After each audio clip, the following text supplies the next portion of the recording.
Commence primary ignition. I'm just not the hero type, clearly. What a piece of junk. Enterprise, this is the captain. I have a bad feeling about this. It's all part of the plan. Engage. Welcome back to Podcast 2 for 1. I'm your host, Donovan Thompson, with my co-host. Daniel Wingfield. Sorry, that was slight technical difficulty. We are live. And we are live. And Travis Mosler is my name. And Travis Mosler bottom is rectangle. his name. He's got his own square and his own little title below. And we're live today at Podcast 2 for 1. If you haven't, please subscribe to the channel, youtube.com/2for1 studios. Give us a like, hit that notification bell. That way you're up to date on all future episodes of Podcast 2 for 1, as well as all the cool content we have at 2 for 1 Studios. And if you can, please comment with us as we go today. We love to hear your feedback. We love to kind of have a little discussion with you. We are talking the Book of Boba Fett. And if you haven't, or if you didn't know, go check out Kapow Comics. They are located at 4047 East Kill Avenue in Sherwood, Arkansas. There they have comic books, collectibles, graphic novels, and of course, special guest appearances throughout the year. Guys, we are here talking the Book of Boba Fett. Star Wars is what founded this channel in the beginning, over 2 years ago now. And so we're back. We're talking a staple in the Star Wars universe, a fan favorite character that hasn't got a lot done, at least in the live action universe, but now we're getting a lot of that, right? So I want to hear your guys' thoughts, initial general reactions. Travis, I want you to go first. What did you think about the Book of Boba Fett? Oh, the Book of Boba Fett. Man, a lot of mixed feelings overall, but overall very entertained, a lot to love, a lot to be mildly critical of, but at the end of the day, you can still have a good time with this show. And there's enough moments that are going to stick with you. Memorable Star Wars iconic moments with Boba Fett, with the Mandalorian, with some of these characters that we've been introduced in this new universe. So it's cool to see them resurrect this iconic character and tell some of these deep lore-filled stories with him and background. And it's always cool to see more of Tatooine. And we'll get into the nitty-gritty stuff, but I liked it. I don't put it up with the Mandalorian seasons that we've seen so far. Sure. But yeah. Cool. All right, Daniel, give me your other 2 cents on the Book of Boba Fett. I would say, just as a rule, disappointing. Honestly, I watched the first episode with my wife like shortly after it began, and I was like, I don't want to keep watching. I don't like the whole plot was just boring. The fight scenes were just boring, like just the most boring little fight set pieces I'd ever seen. Boba Fett as a character brought me nothing that made me connect with him at all. The moments with the sand people, just this, walking around with these perfectly white teeth that like stood out amongst this like dirty desert was always distracting to me. How perfect his teeth were. I don't know why, but it had moments. The show had moments. It had some really high peaks.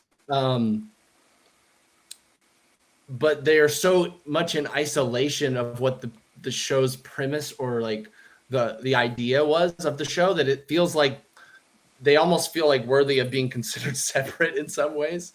Like it's like the Mandalorian season 2 part B, like extra episode, deleted scenes or whatever, director's cut kind of thing. But yeah, overall, man, I felt like pretty disappointed throughout. A couple high moments, but we'll get into the nitty gritty of it because I have much to bring umbrage with. Yeah, I mean, I think I'm somewhere in between you guys. It's Star Wars. I'm here typically day one for any of that kind of stuff. There was a lot of cool things throughout the show, but I think like both of you, it does not hit the highs that the Mandalorian season 1 and season 2 hit. Although there are some cool things in there, but ultimately I think they didn't know what kind of show they were making, and also It's interesting. It's really interesting. So I mean, we'll get into it, but I'm glad that the next thing we're watching is Mandalorian season 3, and not Book of Boba Fett season No, no, 2. no, no, no, no, no, no, no, no. The next thing we're watching is Obi-Wan Kenobi. Sure, I guess I meant May. in this like um, canonical timeline part. You know what I'm saying? Gotcha. I didn't mean, yeah. I know what you're saying. But Yeah. let me here's your guys' thoughts. Okay, so to me, and again, it's been 7-8 weeks now since I watched this pilot and whatnot. It feels like the first 3 episodes is really this weird amalgamation between him and the Bacta tanks, and then figuring out what he did, surviving the Sarlacc pit with the Sand People, as well as what he's doing in the present day with Fennec, right? When he's trying to take over back, or at least the crime underworld of Tatooine. What's your guys' thoughts on these first 3 episodes, and why weren't they as good as we hoped they'd be? That's a complex answer to a complex question right there. It is. I mean, for me, I think there's just nothing that was emotionally connecting me to any of the characters. I just didn't care about anyone. like, and honestly, the first time that I actually started even because I think the Tatooine present day stuff felt very oh, this is us trying to show Boba Fett being badass, I guess, but it didn't really work. Trying. And then the past stuff was supposed to, I guess, connect you with him as a character and make you care about his journey, I guess. But I just didn't care about his journey at all. The Sand People, it felt like, it was trying to further humanize the Sand People. And some of it was fine, but then the whole thing of him rescuing the child from the fucking sand dragon, I don't know, whatever lizard thing they fought when he and then he's running back and the child's performing some dance message thing about what Boba Fett did, and they're oh, we love you now. And he's this feels 2 dances with wolves or something to me. This is just, it's getting cliche in a way that you would see old Westerns with the person that's accepted to the Native American tribe. It's I've seen this, but it was in a John Wayne film or something before. I mean, weirdly though, I felt like I was gravitating more towards those flashback sequences than I was the present day stuff, because I felt like the present day stuff felt too small. I felt like Tatooine felt, I don't know, smaller than it. I know we don't see a whole lot of places in the original trilogy and even in the sequel and prequel stuff for Tatooine, but it felt like the planet was just really, really tiny. One city. And it felt really, I don't know, I can't explain it. It didn't feel right to me. And also, I felt like with the Sand People being in the desert, it made more sense that we were just with a few select people, and I don't know, something about that I did enjoy, and I enjoyed there's some cool set pieces, especially in episode 2, and then him going in and basically doing his John Wayne cowboy thing in the bar. I think in episode 3, I believe. I liked all that stuff. I wish they'd kind of leaned into that more than the present day stuff, actually. Okay, I just have to point out one thing in that bar scene. The whole couple that's sitting there and they're eating dinner, and the guy's I don't know what he does, comes and steals his food or some shit, and he's it's not right. And then he stands up, he goes, "It's not right." And it's what? Yeah. It was just I the just have worst to stand up dialogue. for truth and justice. Yes, exactly. That's what you choose to say if you're going to stand up to yourself to these biker thugs. It's not right. I mean, it just was silly and the silliest thing. Anyway. So I feel like for me, the flashbacks with the Tuscan Raiders had all of the excitement and fascination of a nature documentary. Ooh. I wasn't just riveted and oh my gosh, but Sure. I was interested on the level of just the intricacies of their society. We've delved into it a little bit more with Mandalorian, so I mean that was kind of cool. But at the end of the day, all of that was a plot device that did not pay off in any way. It was done in such a way. I mean, and a lot of people were really upset when all of the Sand People he bonded with were just torched and killed off screen. And it's well, all of these relationships and meaningful stuff that we've built that are gone now. I guess that's supposed to build up this, driving factor for our main character to get revenge and stuff, which doesn't super happen. I mean, the full circle moment was when he kind of used Tuscan Raider fighting techniques to overpower Cad Bane. Like that was Right.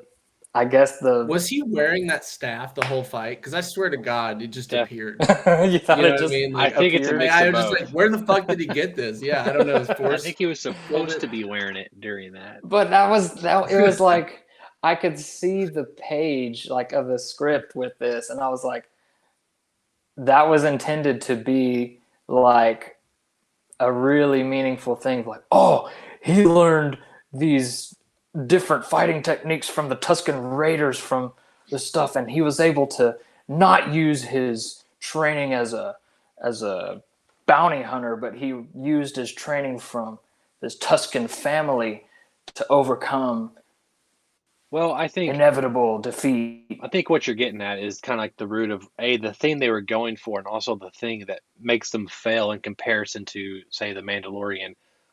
I think one of the overarching themes of the show was trying to be, there's a different way of ruling than what I've learned. Right, we can rule with peace and all that kind of thing, and then at the very end, he ends up killing Cad Bane. So it's kind of like, well, it doesn't really. Like what you're doing doesn't really work because you have to use violence in the end, but then or with peace and respect, I guess. And then also there's even comments between him and Fennec is like, or like they're like, we're not really cut out for this kind of thing, towards the end of the final battle, kind of like, yeah, you're kind of not, like, But the problem with the show, I'm just gonna lay it out for you guys. I think you guys will agree.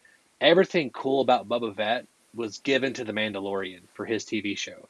Jon Favreau, for whatever reason at the time, couldn't use Boba Fett, so he's like, okay, well, I'm going to do all the things that I think is cool about Mandalorian in this show right now. And because they've done that, they feel like they've had to reinvent Boba Fett to make him different than Mando. And Mando is kind of like the coolest Star Wars character we have now, right? He's just everything you imagine as a kid is Boba Fett, right? And even then some. He's even got the heart and the soul that we really care about. And they've made Boba Fett something that it's kind of hard to really find interest or find something that's cool about. That's ultimately, I think, the big problem with the show. And it makes it even worse when you do see Mando come in later, which we don't have to talk about just yet, but it really highlights, man, I really wish I was watching Mando season 3 right now and not this guy anymore, Yeah, but it doesn't feel like. Go ahead, Travis. Well, I was going to say, like, you've got to look at the motivator there. I mean, Boba Fett is kind of a blank page in a lot of the ways that Mando was. And if you're trying to, I mean, the only thing that we've known about Boba Fett up until now, we've seen from Clone Wars and other properties that have added more dimension to the character, but it's that he's just a bad guy. Like he wants to get he's ruthless, all of these things. If you, from the beginning, know we want this character to change and grow into a more virtuous leader or vigilante or whatever you want him to be, the events that take place have to shape him that way. And I think their time would have been better spent if they explored some of his relationships with his employers in the past, because he mentions, like, I'm tired of working for people that almost have me killed, and yet we never really get into that at all. But that's the type of experience that would make him evaluate his whole worldview and philosophy. It's like, you know what? It's not about just being a contract killer and making money anymore. Like, everybody's selfish and ruthless, and I don't want to be that. That's better than, well, I almost died on a job and was shown compassion by. Sure. Yeah, it's a really. I agree completely. It's like I don't believe that this character is the same character that we kind of witnessed the last time we saw him alive, which was like on the Jawa sandclaw, at the moment of the Sarlacc pit. But like they didn't give us enough to like see that arc or to give us like a proper explanation of why he. Because it's a massive change. And it feels what it feels like it is. It's like they Disney-fied Boba Fett. They wanted to sell lots of Disney like Lego sets and action figures, and just like they're doing with the Mandalorian and Baby Yoda, and like Baby Yoda is like the like that character has probably made them billions of dollars just because of how cute and cuddly he is and how well he sells. And they wanted to do that to Boba Fett. They wanted to make him like this, like soft Tony Soprano who actually talks a big game but rarely ever backs it up in like a cool or meaningful way. And I completely agree, Travis. Like they had these flashbacks of like Clone Wars, like with him picking up his father's head, and like why didn't we do like a backstory and show young Boba Fett and what fucking happened to him throughout all that time? Like the trauma that would have come from like like watching your father decapitated by Jedi, and like what your life transpired after that. I don't think Clone Wars or anything got into that as much. Like it was more like catching up with him later. Like I think Rebels, I think he maybe shows up. Well, they do get into that pretty good bit, and it's pretty great. Well, but and again, we none can of that build is upon canon that. anymore. It's all like Most people Legends haven't seen property that anymore, right? So like we're talking about Rebels. I just feel like we're talking about here. And there's a lot in Clone Wars with young Boba. Okay, gotcha. I mean, he tried to he snuck recall. aboard It's an been a while Imperial since I watched starship that. and tried to assassinate Mace Windu. Like there was. That's right. Yeah, there is quite a bit. But again, you could either pick up after that, which there's plenty of time. Like, why don't we pick up with Boba Fett when he's like 15 years old or something like that? Like a young adult. Why did there's a universe. There's a universe where they have Samuel Jackson come back and he's been a hermit and he's alive, and you have Boba Fett try to track him down. Tamira Morrison already tweeted about it and said, if he's alive, like he's the only person that Boba Fett is thinking about, and blah blah blah. Like if they do, and like why are we on Tatooine again for this show when we could have had this like globetrotting, like hunting down, like you said, I think you mentioned Travis, going on bounty contracts. Like maybe Boba Fett does make this just change they want him to make, but why doesn't he do it at the end of the season while we have like a whole arc to like convince us that it's real, rather than it just being like, actually I'm good now. And then like I think his bodyguard, his hench lady, I can't remember her name, she asks him, I think in the first episode, like, why are you going good, essentially? What does he say? Is he blaming on the Sand People? No, it's Finnick. Yeah, well, he doesn't really give an explanation. He just makes like a platitude statement. Like, yes, gotcha. Great. Yeah. I'm tired of being bad, and I'm old, and I want to be good now. Is kind of. I agree. It's just so flimsy. It's just not believable. Yeah. I mean, honestly, and it's interesting that like Finnick is more hardcore than Boba. Finnick is more ruthless and like straight murking people and having no second thoughts about it. And she's along for the ride, and he is kind of the more virtuous and good one in that relationship, which is weird. It would have been cool for him to be to have someone who is pulling him more towards the good side and who's challenging his beliefs and challenging his experiences and stuff. Somebody like Omega, or somebody that could exist in here and have some really interesting storylines to explore. Yeah. Well, I mean, they do go into, again, we're not doing like a super comprehensive breakdown here, everybody, but they do kind of go into episode 4 here, kind of give some explanation of why Finnick is sticking around, right? Where he saves her, she gets cybernetic parts. I love that she's sticking around because she's way more interesting. Sure, and the cyberpunk cameo episode, which was just. I like the episode where they go and I think they're going back to get his ship, I believe. And it was kind of cutesy with the robot. I thought it was fun. I thought it was very Star Warsy though, even though it was still Boba Fett. But I did like that episode. Again, there's things to find that are enjoyable I do think there's just a lot of narrative problems here. A lot of it's the back to take. It's like, man, it's like the show, it literally halts, becomes a different show when he gets in the back to tank. And also, I think seeing Tamora Morrison's face fade in with the desert when he's in the back to tank, like we saw it so many times. It was just like, oh my God, like I don't know, I'm just getting over it, But yeah, They were flashback this.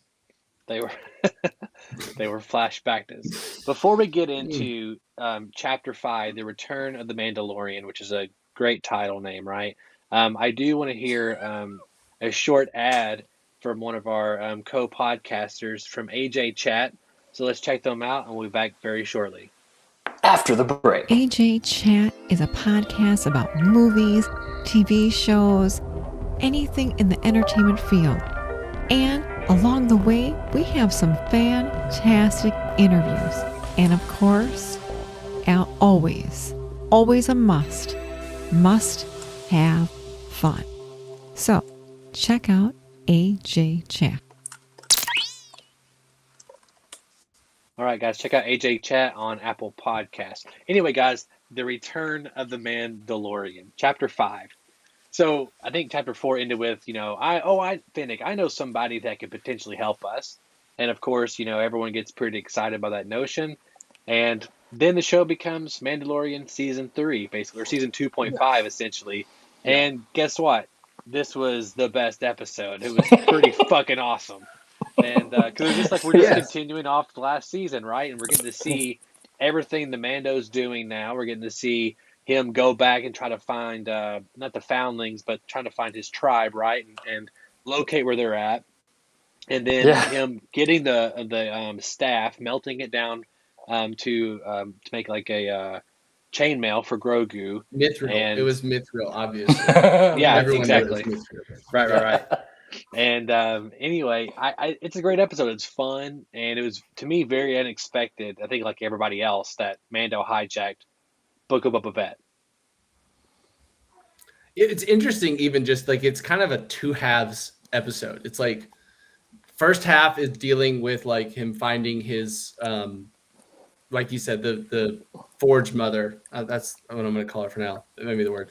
But also, thanks for showing us a new, different planet that like felt very Star Wars and very different. Like it felt, kind of reminded me of Coruscant a little bit. Sure. But still, it was like, I'm happy to be off Tatooine. This is very nice.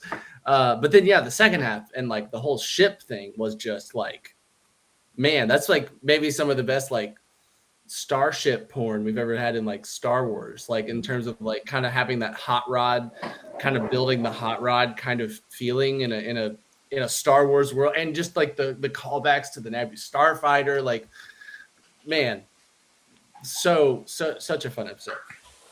Well, there's some cool stuff in here too with the Dark Saber and how it's too heavy for him because he doesn't know how to wield it. Jon Favreau's character coming back to challenge him for the Dark Saber, which is a great thing of hierarchy there within the tribe. I think that was really cool.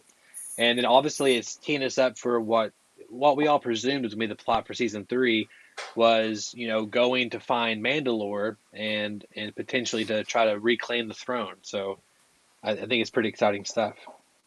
And that Favreau character said he was from Clan Vizsla, which was a new information.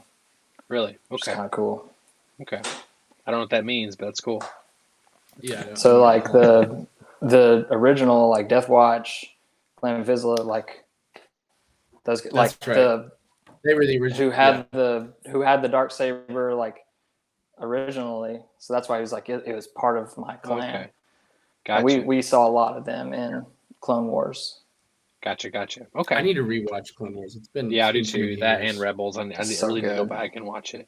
And of course, we get a lot of emotion here with Din, right? In terms of he's missing Grogu, and he ends up getting this chainmail made for him because he's a foundling, and he goes back to Tatooine to get his Naboo Starfighter, which was pretty sick. I like his old whatever it's called, the Crescent, Razor Crest, yeah. Razor Crest. I like it for different reasons, and there's a push and pull there, but I still think it's a pretty sweet ride. I'm still not a fan of this person, whoever the what's her name? Pelimoto, the Yeah, lady that's in season Pelimoto. 1 and 2.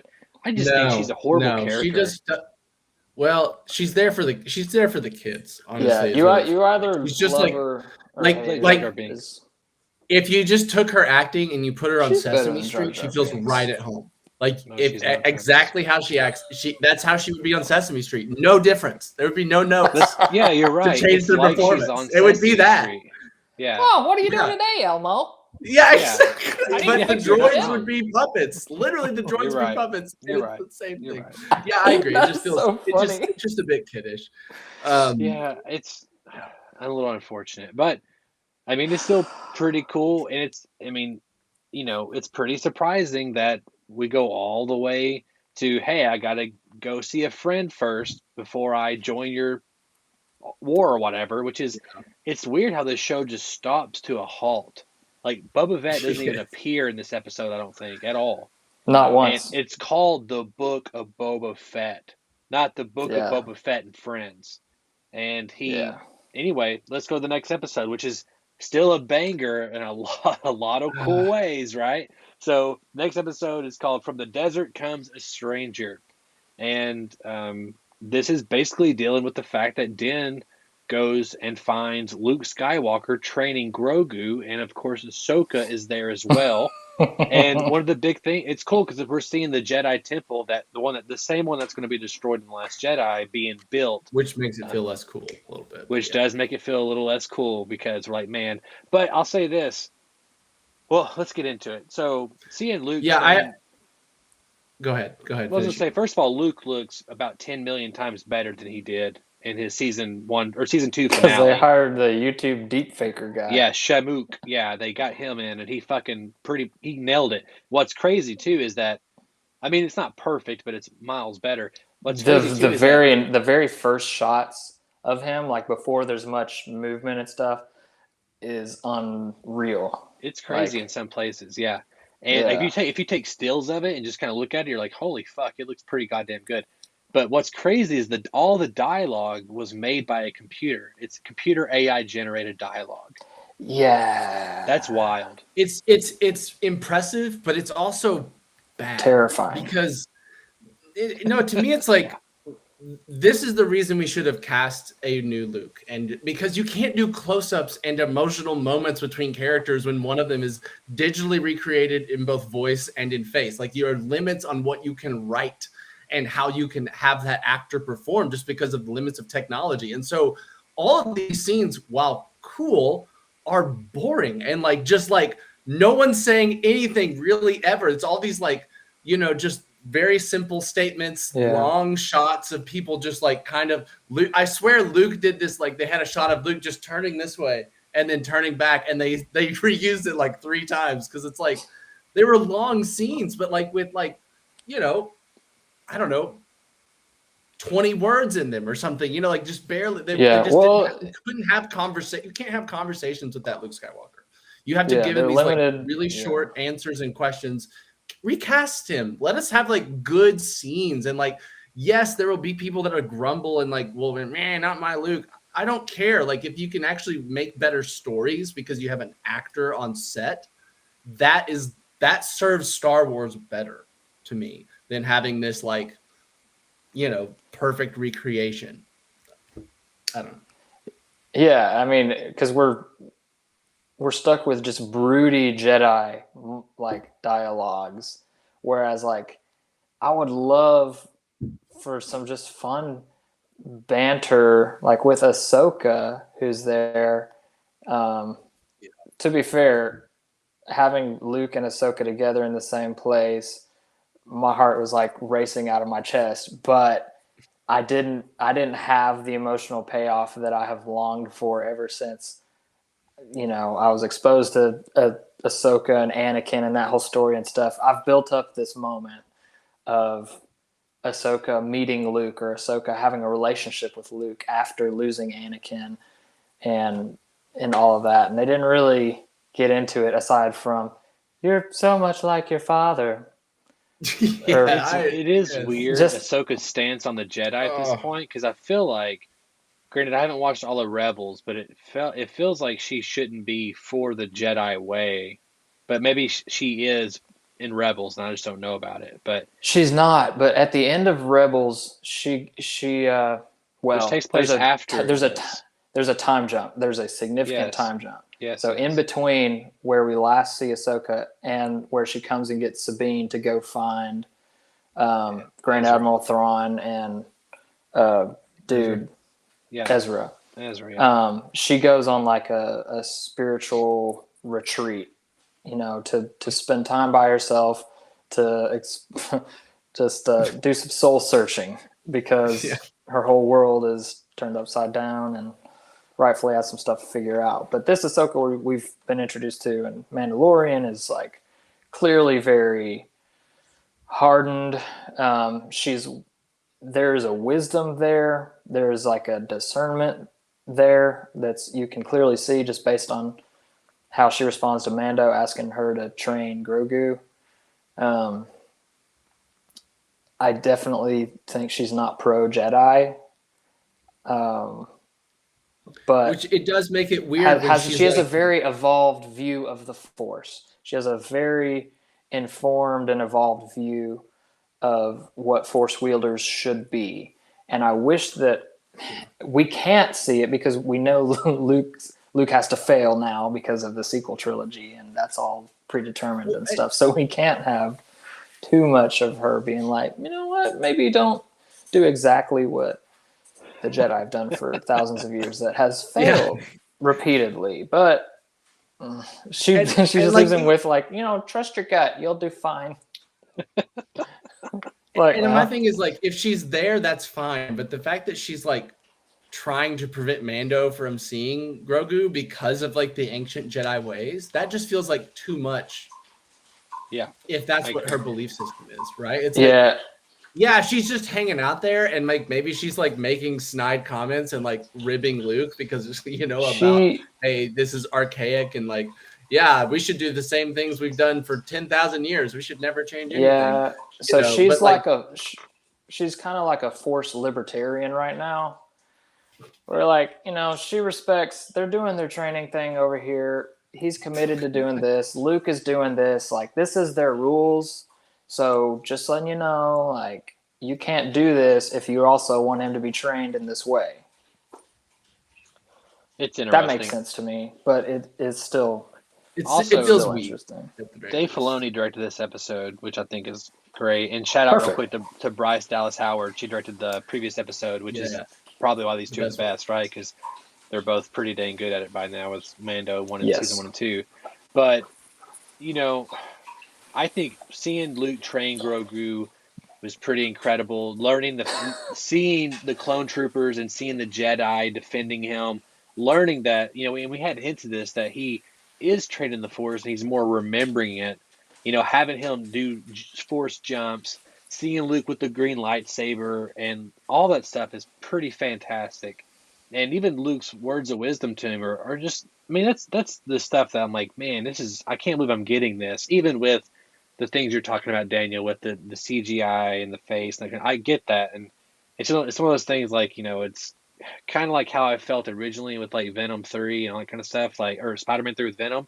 I can't believe I'm getting this, so I'm going to take its faults too and accept them at the time. Maybe look back again later and be like, man, that wasn't the right decision. But I do want to get into the fact here that I think it's an important thing here is the idea of giving Grogu a choice between Yoda's lightsaber, which is cool, but also I would prefer the idea that Grogu makes his own, like in other Jedi. And how did they get Yoda's whole Jedi process? Like, that's literally like, you have to do that. Like, that's like, it's a part of your especially training. Like, you go from like in one of the in the shots of Luke by making your lightsaber. That's like that is the trial. Yeah, you see the Jedi texts back there and stuff. Exactly, from Last Jedi. To be fair, though, they could be limited based on the Kyber crystal mine. That's a possibility. Availability. And also, Luke was given Anakin's lightsaber, right? So it's one of those things like, hey, here's your training lightsaber, and he didn't make his green lightsaber until Return of the Jedi, 3 movies into his journey, right? So maybe it's one of those things like, hey, this is what you have now because you're this size, and you can't be swinging my green lightsaber around, right? But I think giving Grogu the choice I mean, like, what do you expect him to do? Like, it feels like Grogu hasn't been there very long. And, like, Grogu has no reason really to trust Luke, other than the fact that he's a Jedi and that he come and saved him. But of course he's going to choose Mandalorian. Like, I thought it'd be cool if he chose both of them. Like, and Luke accepted that. Okay, you can be a Yeah. foundling and a Jedi. But Luke's like and what's sad is that it foreshadows the Luke we got in Last Jedi. Luke is he's going by this non-attachment way, which I guess he saw his father like fall to the dark side and return to the Jedi. But kind of what the ultimate ending of that was that because of his attachments, did he become good again? Like attachments, and like because Luke cares about Han and Leia, that's how they win this whole goddamn thing. So it feels like Luke digressed a lot in his character by forcing Grogu to make this choice to me. Yeah. Yeah, Agreed. it was just, and at the end of the day, like it was just like you said, it was just like, well, obviously, like as soon as it was presented, and honestly, even just when Mando brought the little chainmail to him, it was kind of like, well, this is probably how Grogu gets back to Mando, like this episode, and I guess it is like Mandalorian episode, this is like season 2.5, but it does feel like a little bit like, why was this episode in the Book of Fett? Because they needed to get Grogu back with Mando before season 3, so they didn't have to spend time in season 3 doing that kind of thing. You know what I mean? Yeah, like, I mean, like, hey, why don't just use one of those to do this? Because why not? There was a lot of debate between us three, and everyone else about like, well, how long will Grogu be out of the show? And there was a lot of like, I think, accommodation that we were giving the filmmakers because they're like, man, they're really ballsy to like narratively remove Grogu because this is the right thing to do narratively. And they did everything they possibly could to just get back to the status quo of season 2.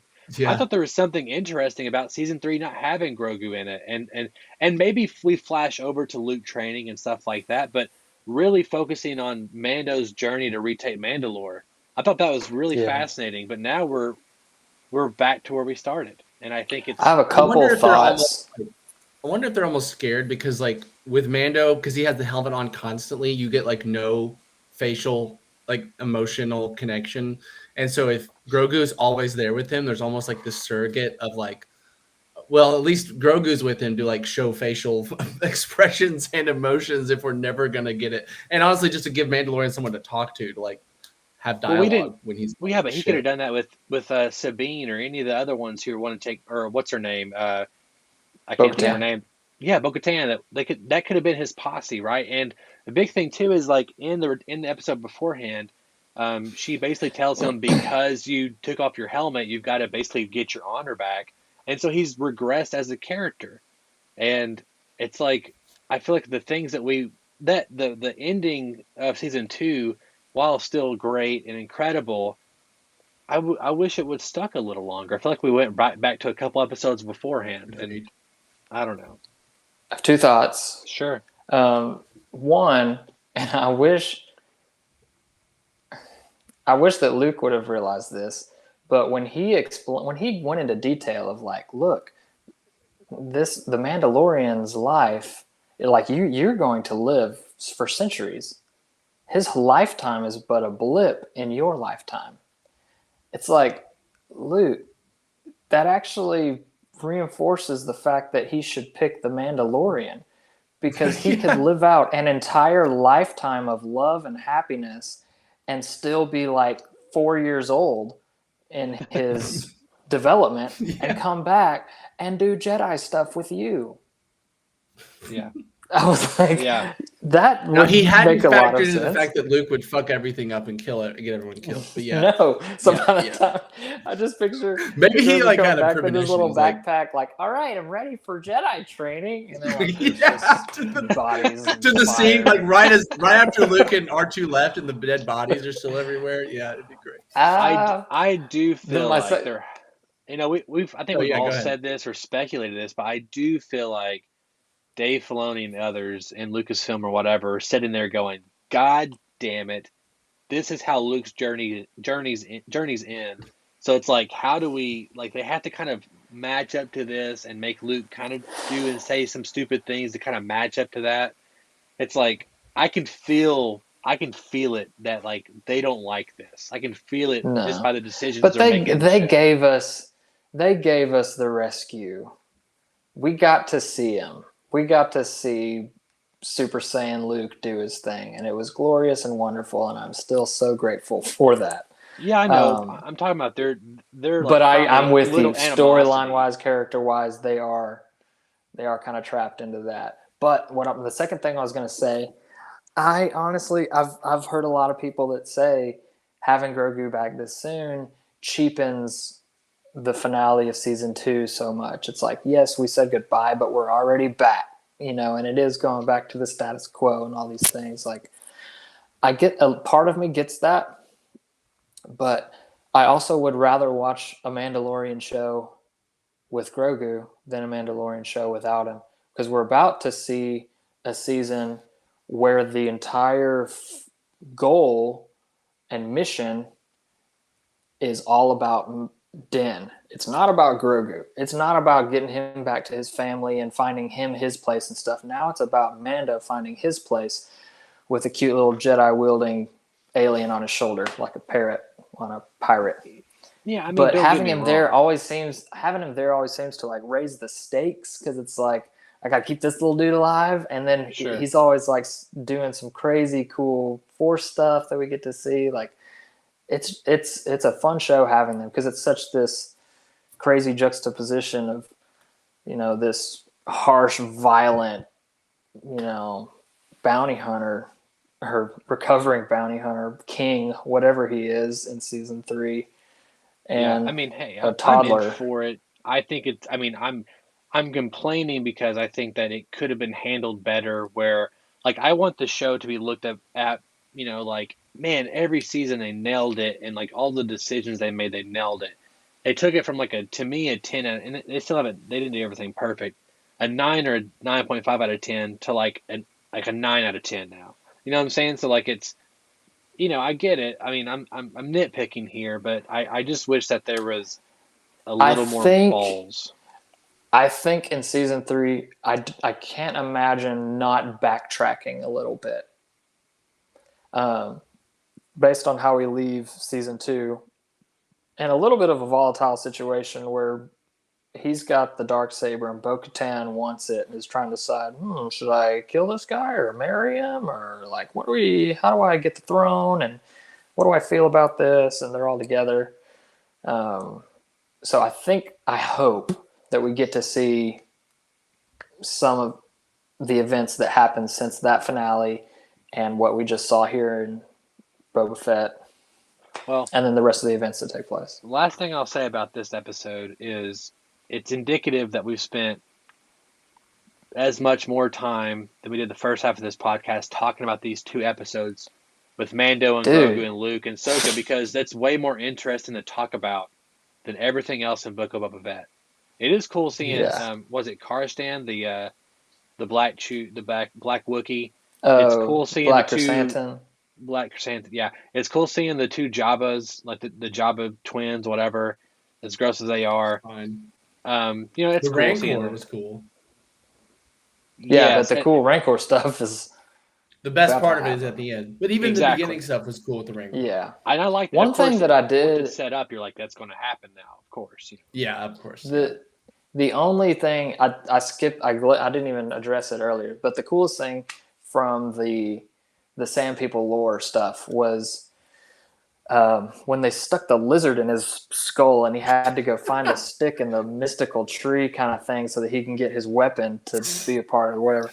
To me, I looked at that as a crazy parallel to the Jedi journey, because you, as a Padawan, you're coming of age, you becoming a Jedi Knight, the first thing you got to do is go find your kyber crystal, and it calls out to you, and you don't know how you get there, but you get it, and then you connect with it and all stuff. So he didn't know where the heck he went, and there was this very lucid, crazy kind of dream sequence where he gets to this tree in the storm. So that was a cool parallel. It was interesting to me, but I'm with Cool. you. They packed more in one episode than we got in the first 4 episodes, and that's very indicative of the pacing and storytelling issues that we've had with this season.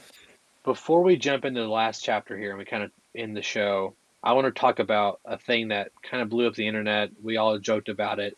We have to talk about it on this podcast, and that is the Power Ranger biker gang.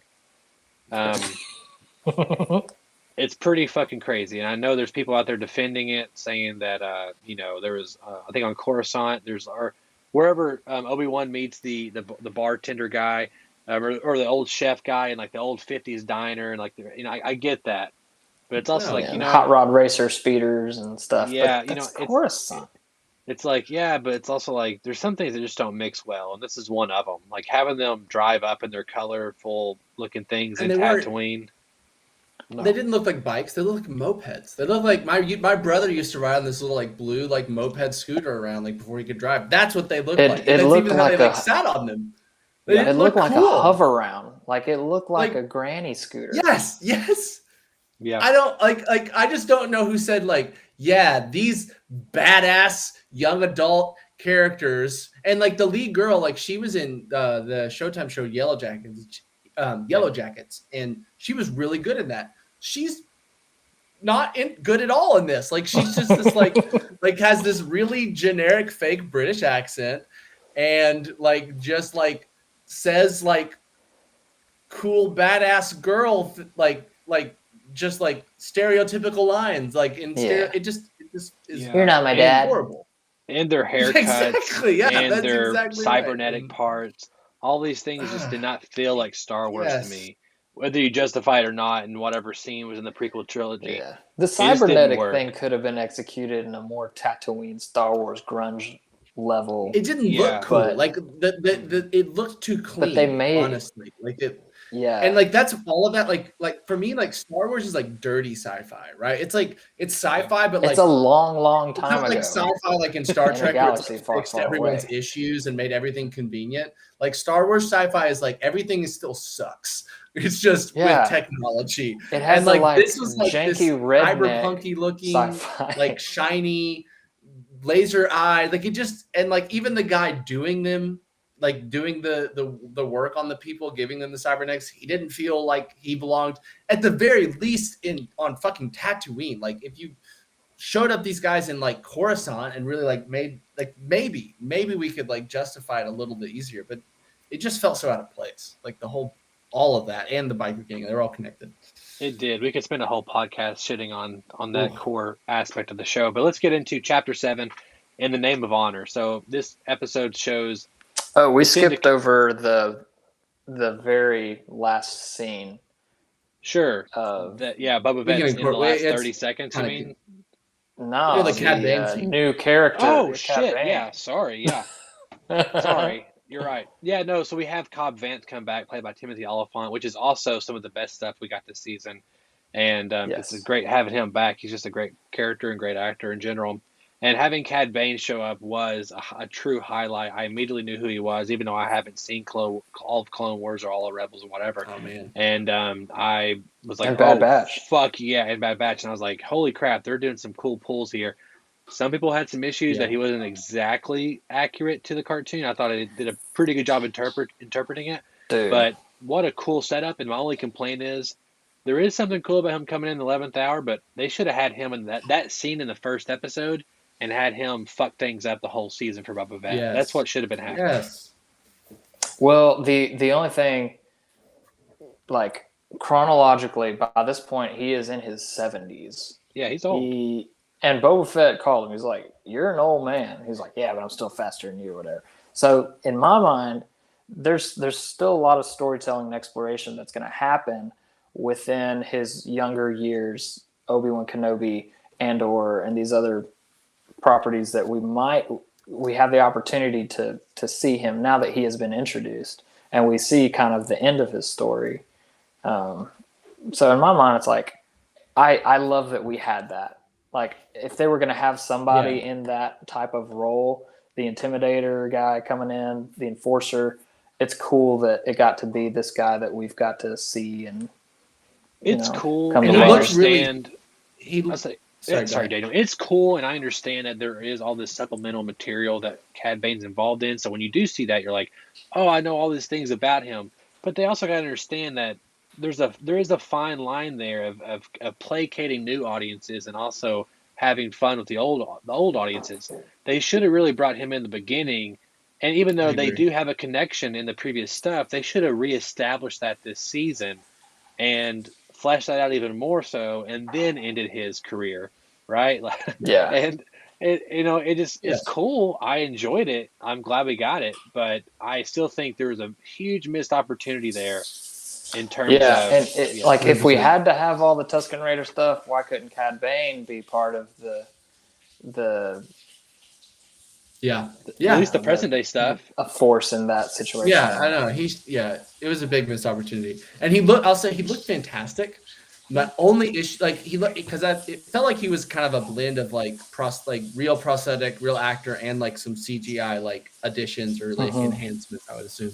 The only issue is that he talked too much like this. Like he would like say words like that. And it was like, why are you clenching your teeth through like all these words, man? Like, and it just felt like maybe it was a limit of the prosthetic. I don't know. That was my one little like thing that just felt slightly weird. There are some fans out there within 24 hours they made it look more show accurate, which is Dude, it looks pretty good. Looked pretty good, and looks it's also dang good. pretty Like incredible they- they could do that without the actual assets they to build the thing. Like Lucas Yeah, said. they like elongated. They changed some facial structure stuff and yeah, it's pretty. changed the color pigmentation and the People hat are pretty size. impressive that aren't getting paid for this. It's pretty wild.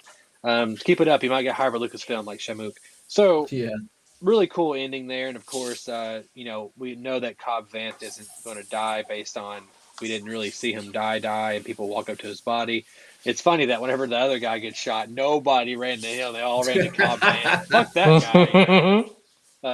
But Well, still cool. it was his stinger. fault. So Yeah, and then and as I mentioned earlier, we do see Boba Fett for like 15 seconds at the end of his own show in this episode, and kind of reinforces the fact that Mando is there now to kind of help them take over. So yeah, now we're in Chapter 7, In the Name of Honor, and this is a really fun episode. There were some also dumb things like, I mean, maybe they explained it and it's glossed over my brain, but it's like, where's the Slave One at, bro? Like that thing could have wrecked shop, with all these they people. renamed it, by the way. It's got a much more I know. PC friendly name. Yeah, I know. I don't know why, Which is but stupid because they I think renamed that's a it. really I know. stupid idea. That's a really stupid idea. It's dumb. Yeah. Slave is I don't not know like anybody that a likes bad term. It's like it's exactly what it is, and there's something bad about Boba Fett that he has a thing called Slave One. Like there's a reason. Yes. Yes. I agree. Yeah, it's okay for people to have things that make them uncomfortable in entertainment. I thought it was a really fun episode. Of course, Boba Fett rides the Rancor. Baby Yoda gets to play a little bit. There's some good car chases and that kind of thing. I don't know why it went viral again, but the biker gang guy does like a spin thing to shoot the guy, and it's like the dumbest fucking thing I've ever It's saw. just so dumb. And based It's like- on that it's right like- there, yeah.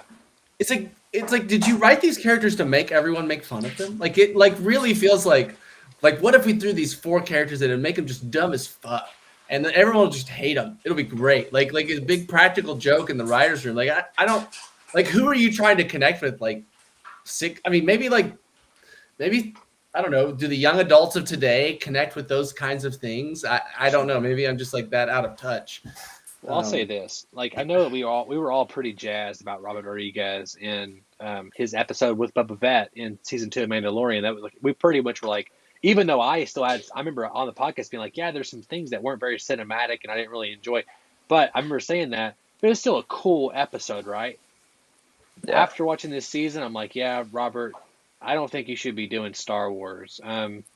Like, I mean, he's a fine director in a lot of ways, but like he also makes Spy Kids 4D. I mean, like, They felt so Spy Kids, man. They really Yes. did.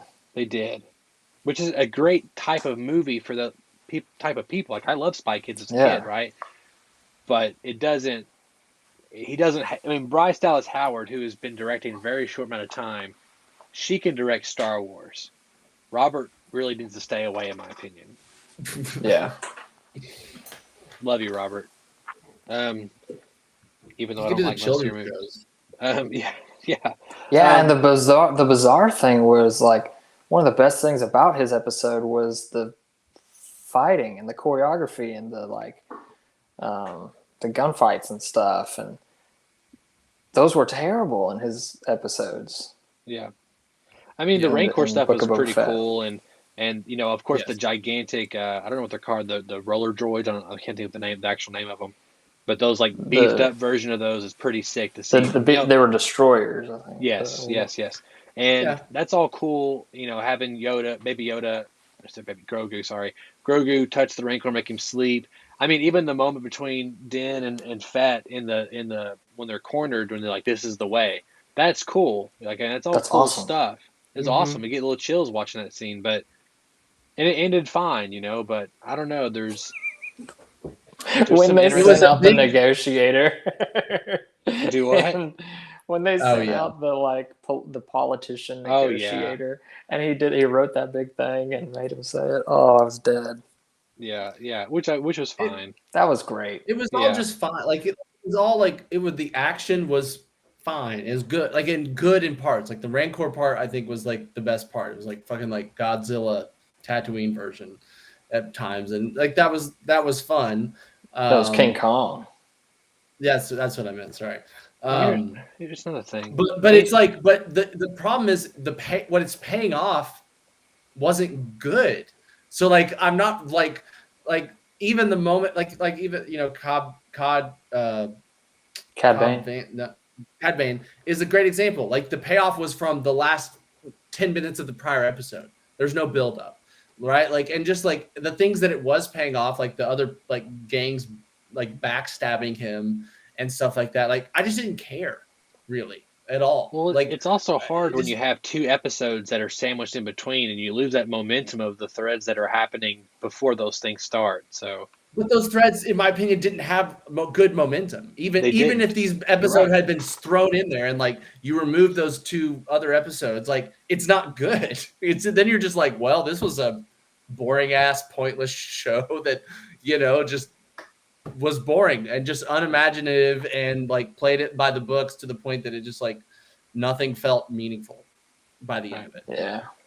Also, it's really okay. First of all, that poster come out, that one that we shared in our group with Luke and Ahsoka and all them, and it really felt like this was like the season finale poster, right? And then like Luke sends Grogu in a fucking ship by himself. And I'm like, that was interesting. I was suspecting Luke to show up, which I get like why you don't want to do that because he'd be really OP.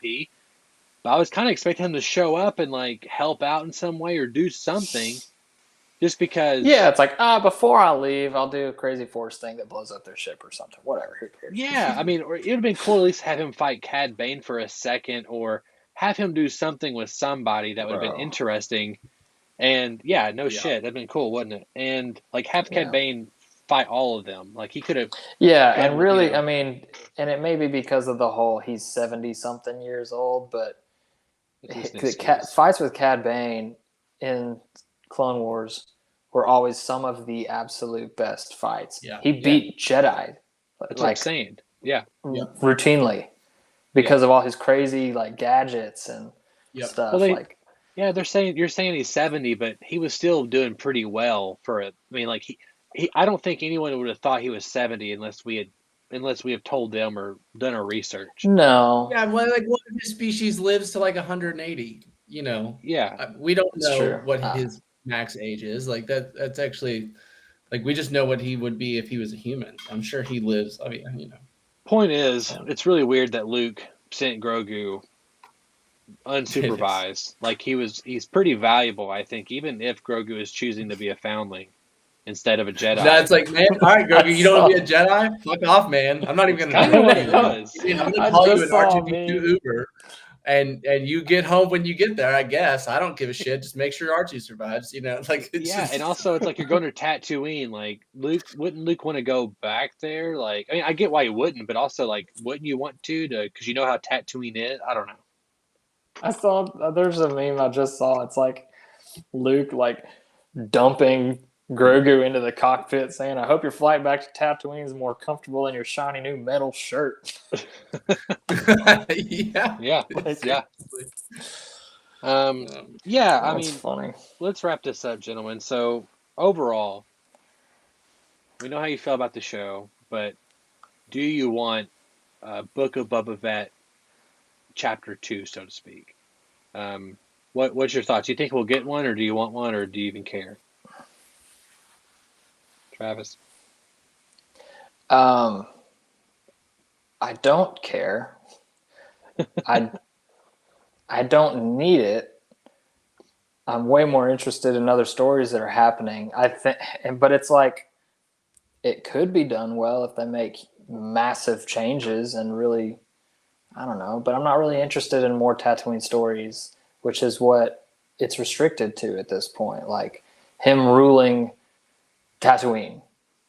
I think the most that I would want from this is later on, if there's a conflict and Tatooine has to get involved or Boba Fett has to get involved, I'm fine with him making another appearance and his new posse or militia or whatever from Tatooine. But like, I'm not really interested in more stories. That's what it's going to be. Yeah, that's the point of this show is to basically like because it feels like they're trying to do a lot of I feel like Marvel-y things in just terms of like strategy of like they want crossovers all the time and like crossovers are good. Crossovers like help. Like the the biggest movies that Marvel's made have been giant crossover movies. Yeah. And so like at some point they're gonna be like, follow those steps a little bit. Oh, he went to Tatooine. I know a guy on Tatooine. Exactly. No, yeah. Well, I fully expect literally a line of dialogue. Din is going to call him for Boba's help with whatever they have to do in the final battle for Mandalore. Just straight up. He's gonna because Din just did a favor for him, and so like he like owes him now, right? So like he's gonna call in Boba Fett and his moped little bitches, and they're gonna help him take back Mandalore. That's gonna happen. And the townspeople of Freetown. Yeah, they're gonna show up in just one wagon, all of them again in one little for Mandalore. You know what the most devastating thing in this episode was when those two green guys got kicked off that hill, that mountain. The Gamorreans. That sucked. They're like, damn. I actually felt more for them than I did like I did Boba Fett. Yeah, those guys were loyal, and they bit it, and that's what would have been cool. Like the Jabba regime should have been like the ability to control a race of those guys, and so like that's a lot of power, right? In a way, so to speak. Cool. And then because right now, if Fett does come help Bubba, if Fett comes help Mando, then it's kind of like, who are you gonna bring, bro? Like all these fucking you're right, Freetown people and Power Ranger dudes, and it's just like it's not gonna be cool. Fett. Yeah, it's not gonna be cool though. It's not, it could have been cool. It's almost like the idea of in Clone Wars, the Yoda shows up with a whole bunch of stormtroopers. You know what I'm saying? Like that could have been the moment, but now we have, it won't be as cool, so to speak. And it's also weird that Mando was in this season. It kind of takes away that thing of, it's like the moment in Lord of the Rings where all hope has failed, and then Boba Fett shows up to kind of get you out of jam, and it'd have been, I don't know, it'd have been cool if they had built up this army and more of him and everything else. But Daniel, do you want more of Fett season 2? At dawn, look to the hyperspace lane. You muted yourself. Me? Sorry. No. I said I wish this whole season had been about Boba Fett dealing with the fact that he's a clone and like that he's like a carbon copy of these other people and like searching the galaxy for other clones, maybe they're making more clones. I don't know, like just the whole idea that he is a clone and like there's other theoretically surviving clones out there in some places is Rex way is more out interesting there. than It would have been cool anything if they the did Bad on Batch showed Tatooine. up. Like, yes, Bad Batch is out there because they're all him, but like different variations of him. Well, they wrote him a line in Mandalorian where he's like, they might recognize my face. Yeah. When they were trying to go in the Imperial, Wouldn't base. that have been cool having the Bad Batch show up? Like they could have been initially sent after him to kill him, and they take off his helmet and it looked just like him. They're like, wait a minute. And they kind of find out we're all clones. Like they all know, the Bad Batch knows they're clones, and he knows he's a clone too, but they bond over that. and maybe they go out and find more clones, and they end up, and we're Like already writing a cooler you're show. trying to collect all the like clones that are left over in the galaxy, shit like that. Yeah, That would have been fun. There was here's- part of me that thought that Rancor was Moochie from the Bad Batch. Oh, interesting. Did y'all see that? Interesting. No, but interesting. Mooch in the Bad Batch season, one of the missions that they went on to like earn some money was to go rescue a baby Rancor. Mm. And for the guy who took over after Jabba, what's his name? Okay. I Bib can't think of his name. Bib Bib Fortuna. Fortuna. Yeah. So he rescued this baby Rancor for Bib Fortuna, or the Bad Batch did, and they like ended up bonding with this Rancor, and like the big one. I can't think of their names now, but the brute guy like ended up like riding. He fought the Rancor, which was like freaking crazy. Yeah. But I was like, maybe that's a way for them to get involved, or maybe the Rancor will see Boba Fett and recognize him as a clone and like be cool with it. I don't know. That'd been cool. And again, we said it earlier, but the end of season 1 should have been he got like, a fucking letter or something, and it's like it's a purple kyber crystal. And it's like he's like, oh fuck, Mace Windu's out there again. I gotta kick his ass. You know what I mean? Like that would, something. You know what I mean? Like there's something there. Or it's one of Mace Windu's like severed hands still preserved to this day in like a perfect like in a carbonite. In carbonite, yes, in a middle There's finger. something there. He sends him his severed hand, flipping him the bird. But there's some idea there. You bring that in, and you So have dumb. that build up, and you have Fett then face the guy who killed his father, and then more importantly face the fact that his father wasn't a good person. Like just like him, he's the bad person too. But and you come to terms with that, right? And you have Samuel Jackson back in season 2. He would have done it. I think he wants to come back. I don't know. It's frustrating sometimes when you write better things than they do, but also it's amazing when they write better things than you think of. So anyway, Hasn't Daniel, happened yet. how can our listeners write into us? Listeners, you can write into us at bit.ly/241mail. That's bit.ly/241mail. Let us know what you thought of Boba Fett. What were the things that we didn't bash hard enough? Let us know. What should we be bashing harder? What should we have just eviscerated that we kind of, just left on the table about the show? What did you hate about the show? That's what I want to know. What made you lose sleep at night? Let the hate flow through you. Yes, exactly. I mean, to be fair, it did not flow through Boba Fett for reasons unbeknown. That's bit.ly/241mail. And if you haven't, you can always subscribe to our channel, youtube.com/2for1studios. The best place to consume the content. Of course, here you can get our podcast live, and you can also get our podcast at a later date on our Apple Podcasts, Spotify, Google Podcasts, all your podcast services. Again, subscribe, hit that notification bell, and show us your love and support. Guys, it was a pleasure talking Star Wars with you again. I always enjoy it, especially, something like Book of Boba Fett where there's a lot of juicy things to dissect. Travis, how can our listeners follow you and all the cool things you do? Just check me out on Zanga and MySpace, my Periscope. You can beat me.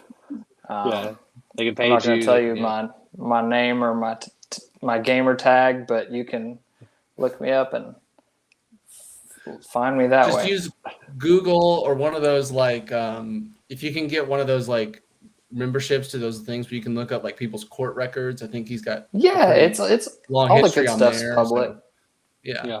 So Alrighty. Well, guys, thank you again. My name is Donovan Thompson. I'm Daniel Wingfield. And I'm Travis last name. And we have spoken.